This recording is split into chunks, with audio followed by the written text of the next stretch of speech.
그 다음으로 진행될 부분은 이제 면담입니다. 면담은 총 30분 동안 진행이 될 거고요. 면접관 3명과 2명과 그다음에 학생 1명이 들어가서 생활기록부, 자기소개서, 중등과정, 선행과정에 대한 질문을 받습니다. 그래서 요것들을 대답하는 시간 30분 동안 친구들이 좀 어필을 해야 되는데 어떤 질문들을 받는지 좀 살펴보면요. 첫 번째는 과학고에 와서 어떤 것들을 하고 싶니? 라는 질문을 받았었고요. 네, 수학자가 되고 싶어서 하고 싶은 건 뭐니? 동아리 활동에 대해서 설명해봐. 네, 이런 질문들을 받았고요. 그다음에 과학 분야에서는 이런 질문들을 받았습니다. 물론 이거 탐구 영역에 대한 질문입니다. 그래서 실험을 통해서 알고자 했던 게 뭐니, 알게 된 건 뭐니 이런 것들 그리고 그 자기소개서 내용과 관련한 중등과정 또는 거기에 관련된 내용들을 질문하는 것들이 나옵니다. 그리고 일반적인 그냥 과학 질문들도 나옵니다. 이거는 자기소개서 탐구 내용과는 상관없는 질문들입니다. 그래서 파인만의 과학이란 책을 읽었을 때 그 내용을 한번 말해볼까라는 것들, 그 다음에 마찰력이 어떤 상황을 주어지고 마찰력이 있는 경우에는 어떻게 되니, 질량과 무게는 어떻게 측정하니, 단위는 무엇이니, 이런 것들에 대한 질문들을 받습니다. 그 다음에 수학 같은 경우에도 이제 질문이 나오는데요. 요거는 자기소개서 관련된 내용입니다. 이 친구는 방접원에 대한 내용으로 자기소개서 탐구를 진행했고요. 거기에 대한 질문들이 나왔고 뒷부분을 보시면 가계 이등분선 작도는 어떻게 하니? 그렇게 할 수 있는 이유가 뭐니? 해석기하가 뭐니? 이런 것들. 그래서 자기소개서와 관련된 내용들을 질문을 받았고요. 네, 수학도 마찬가지 중등 과정에 대한 질문들을 똑같이 받습니다. 그래서 루트 2가 무리수임을 증명해봐 라고 하는데 루트 2가 무리수임을 증명하는 건 중학교 교과 과정에는 안 나옵니다. 무리수를 배우면서 루트 2를 배우긴 하지만 증명까지는 안 하거든요. 증명은 현재 나와 있는 공수원 과정에서 네, 증명을 하게 됩니다. 그러니까 어쨌든 간접적으로 네, 중학교 과정에서 배웠으면 그게 어떻게 되는 건지는 스스로 찾아볼 수 있지 않니? 이런 네, 내용이라고 좀 보시면 될 것 같아요. 마찬가지 29번 질문에서 A, B가 실수일 때 루트 A 루트 A 제곱 B를 다르게 나타낼 필요가 있는데 나중에 계산같이 하는 걸 위해서 어떻게 나타낼 수 있니?도 증명해봐 이렇게 질문을 하고 있습니다. 그다음에 확률이 뭐니? 그다음에 확률을 식으로 나타내면 어떻게 되니? 그다음에 특별한 경우를 주고 그 자리에서 바로 계산을 해서 답을 하게 되는 그런 질문들도 나옵니다. 그래서 그 질문에 답이 틀렸을 경우에 왜 틀렸지? 저희가 틀린 거니?라는 이렇게 네, 질문들이 나오고 있습니다. 그러니까 실질적으로 중등 과정에 대한 질문들이 나오고 있고요. 자기소개서 관련 없는 그리고 선행 과정에 대한 질문들도 나오고 있습니다. 그다음에 이 친구는 맨 마지막으로 생기부상의 선생님이 널 책임감 있고 예의 바르고 어쩌고저쩌고 잘 써주셨다. 그러니까 생활기록부 맨 마지막 항목이 되겠죠. 행동특성 및 종합 의견 부분에 이 부분만 봐도 너를 믿을 수 있지만 그렇게 써준 이유를 너가 한번 스스로 증명해봐. 이런 질문들도 받습니다. 그러니까 생활기록부에 있는 내용을 모르고 있으면 어쨌든 좀 당황해서 받을 수 있는 질문들이 되겠죠. 그러니까 이런 것들을 하기 위해선 생활기록부에 대한 내용을 반드시 친구들이 꼼꼼하게 알고 있어야 된다. 그리고 자기소개서와 그다음에 중등과정 그다음에 현재 진행하고 있는 선행 과정에 대한 학습들이 꼼꼼하게 되어 있어야 된다라는 말씀을 드리고 싶고요. 그다음에 함수의 정의는 제일 많이 물어보는 질문 중에 하나인데 요즘 들어서는 질문을 문제로 주어지는 경우가 꽤 많이 생겼습니다. 옛날엔 그냥 말로 대답할 수 있는 정의가 뭐니, 확률의 정의가 뭐야, 함수의 정의가 뭐야 이런 식으로 정의에 관한 질문들을 대부분 했었다면 요즘에는 간단하게 그냥 생각해서 풀 수 있는 문제들을 주어지는 편입니다. 그래서 2,4, 3,6을 지나는 2차 함수 fx에 대해서 2차 함수 y는 fx-ex의 x 절편을 한번 구해볼래? 라고 질문을 합니다. 친구들은 이제 문제를 주어졌기 때문에 뭔가 계산을 하고 좀 힘들 거라고 생각을 하는데 면접관들도 그 친구가 그냥 바로 대답할 수 있게끔 계산할 수 있는 그런 문제들을 주는 거기 때문에 네, 좀 문제가 어렵진 않습니다. 네, 그런데 친구들이 면담을 진행하면서 나오는 질문들에 대해서 그때그때 대답하기에 좀 벅차하는 경우가 좀 생기긴 해요. 그래서 2,4와 3,6을 지난다는 얘기는 f2 값이 4고 f3 값이 6이고 주어진 식에다 그냥 대입하면 제로 값이 나오기 때문에 x 절편은 그냥 2하고 3이 된다는 걸 그냥 바로 네, 알 수 있습니다. 그러니까 x1편이 뭐고 주어진 식만 정확하게 확인할 수 있으면 그냥 바로 계산하지 않고도 그냥 답을 할 수 있거든요.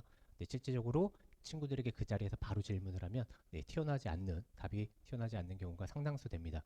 그래서 하나의 개념을 배울 때 그 개념을 정확하게 알고 지나가는 것들이 좀 필요하다. 그리고 거기에 대한 연습들이 좀 필요하다라는 말씀을 좀 드리고 싶습니다.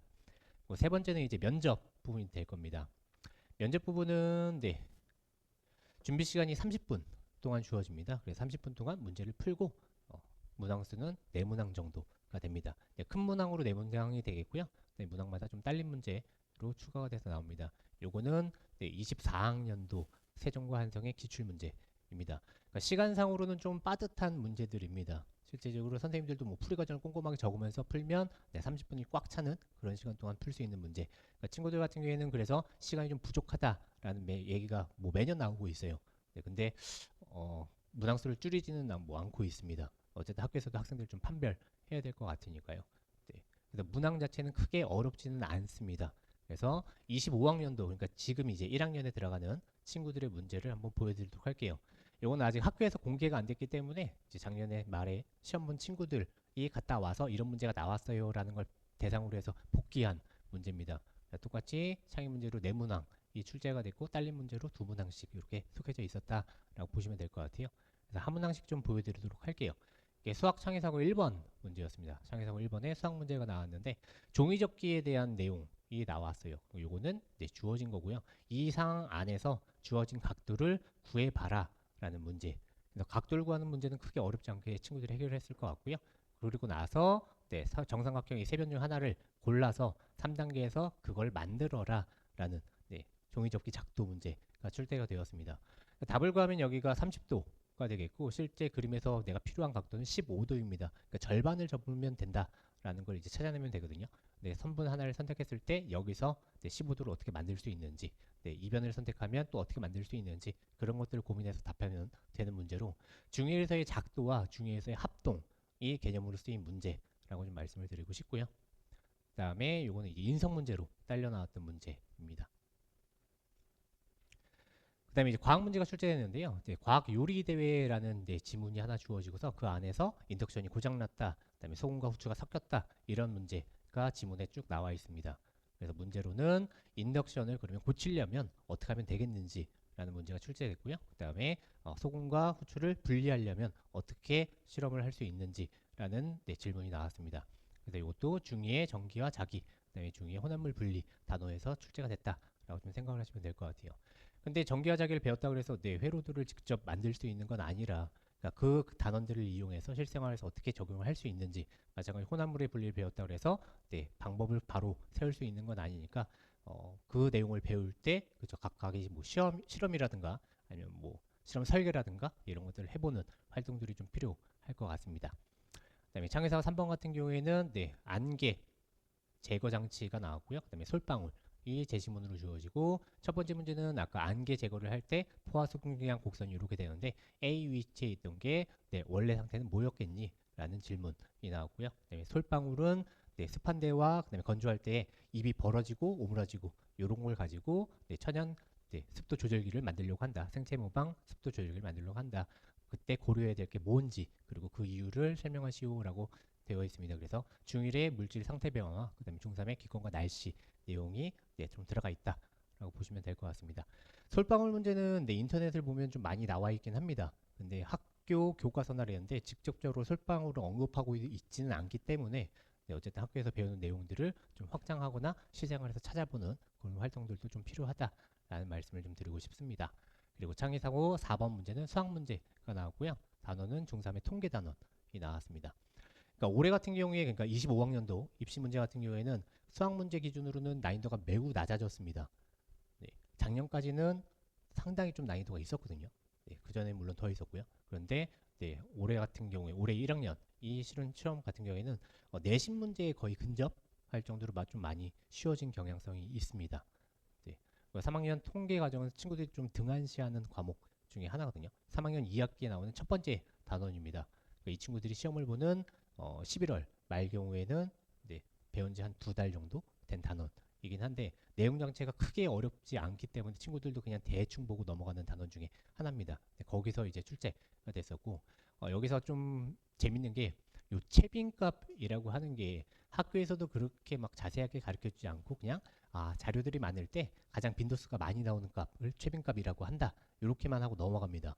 시험 문제에서도 내신 문제가 그렇게 어렵지 않게 나오고요. 그런데 여기서 좀 간과할 수 없는 게 채빈값은 두 개가 될 수도 있습니다. 만약에 1, 2, 2, 3, 3 이렇게 돼 있으면 2, 3과 2와 3이 채빈값이 되거든요. 그때 친구들이 좀 많이 헷갈려 합니다.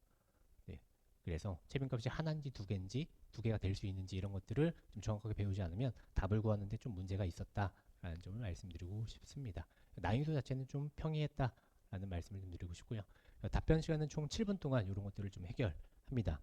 요거는 선생님들이 답안지를 만든 겁니다. 아까 수학 1번에 대한 답안지를 만든 겁니다. 그래서 15도라는 걸 이런 식으로 30도 구하고 15도 구할 수 있다라는 거. 그 다음에 종이 접기는 이렇게 하면 된다라는 거. 그리고 창의사고 2번에 첫 번째 물리 문제, 인덕션 회로도 문제하고 그 다음에 소금과 후추의 혼합물 분리 답안입니다. 그리고 안개 제거와 그 다음에 맨 마지막에 나왔던 수학 문제 답안입니다. 그러니까 이 풀이 과정을 보여드리는 이유는 이런 것들을 친구들이 문제 풀면서 30분 안에 했어야 된다는 겁니다. 그래야 면접관 앞에 가서 7분 동안 설명을 할 수 있는 거고요. 양으로 보시면 30분 안에 정리하면서 풀기가 좀 빠듯할 수 있는 분량이다라는 좀 점을 말씀드리고 싶어서 일단 풀이를 보여드리는데요. 그래서 주어진 시간 안에 문제를 해결하는 연습들도 좀 충분히 이루어져야 된다라는 말씀을 드리고 싶습니다.